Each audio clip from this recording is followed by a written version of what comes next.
Quelles sont les vraies puissances de Gandalf? Fumeur de pipe, puissant sorcier, figure de sagesse, Gandalf est sans conteste l'un des personnages les plus marquants du Seigneur des Anneaux. Du pont de Khazad-dûm à la libération de Théoden, en passant par son duel avec Saruman, ses pouvoirs semblent sans limite. Mais alors, qui est vraiment Gandalf? Et surtout, quels sont ses véritables pouvoirs magiques? Surnommé Gandalf le Gris. Avant de continuer, Avant de je t'invite continuer, à t'abonner je à ma t'invite chaîne à YouTube t'abonner à ma pour chaîne ne rien rater de YouTube mes pour prochaines any sorties Green Raider de sur mes prochaines La Terre du sorties sur Milieu, le le Seigneur Seigneur des des Anneaux, Anneaux et la Terre l'actualité du Milieu fantasy. et l'actualité. Fantas. Puis Gandalf le Blanc, ce magicien est l'une des figures les plus emblématiques de la trilogie de Tolkien.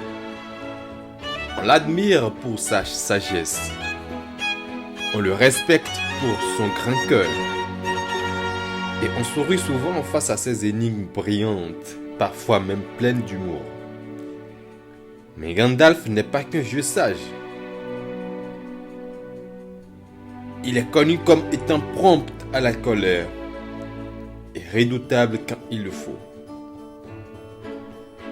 Malgré sa bienveillance, il reste un adversaire qu'il vaut mieux ne jamais sous-estimer.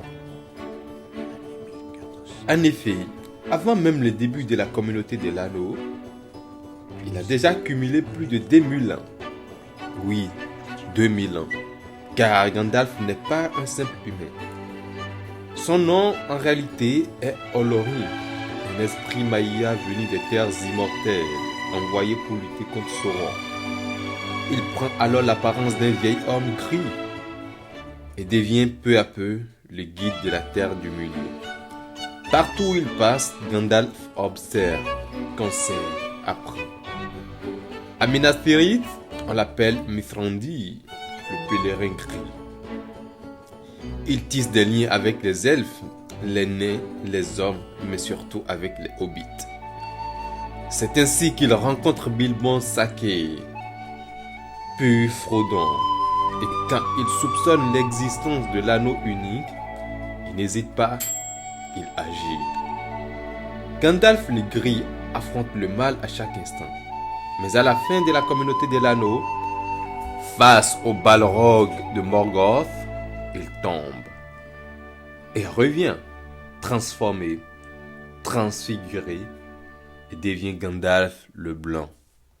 Ses armes, un bâton à la fois, outil magique et arme de mêlée, est une épée elfique, Glamdring, qu'il manie avec autant de précision que de puissance. Mais sa plus grande arme, c'est sa sagesse, son intelligence et sa capacité à comprendre les peuples et les événements mieux que quiconque. Gandalf voit ce que les autres ignorent. Il ressent le danger avant qu'il n'arrive. Il comprend les forces à l'œuvre dans le monde et sait comment les détourner. Il peut voir dans l'obscurité, percevoir les spectres, manipuler la lumière et le feu, créer des incendies, projeter des rayons. Alors, pourquoi Gandalf le Gris devient Gandalf le Blanc? Simplement parce qu'il est mort et qu'il a été renvoyé sur Terre pour accomplir sa mission jusqu'au bout. Galadriel envoie Gwaihir pour le sauver. Et lorsqu'il revient, c'est en Gandalf le Blanc qu'il termine sa quête. Son rôle dans la saga, le Seigneur des Anneaux, est immense. Il aide Thorin à reconquérir Erebor. Il soutient Aragorn, libère Théoden, participe au siège du Gondor. Et par-dessus tout, veille jusqu'au bout à la survie de Frodon et de Sam, porteurs de l'anneau.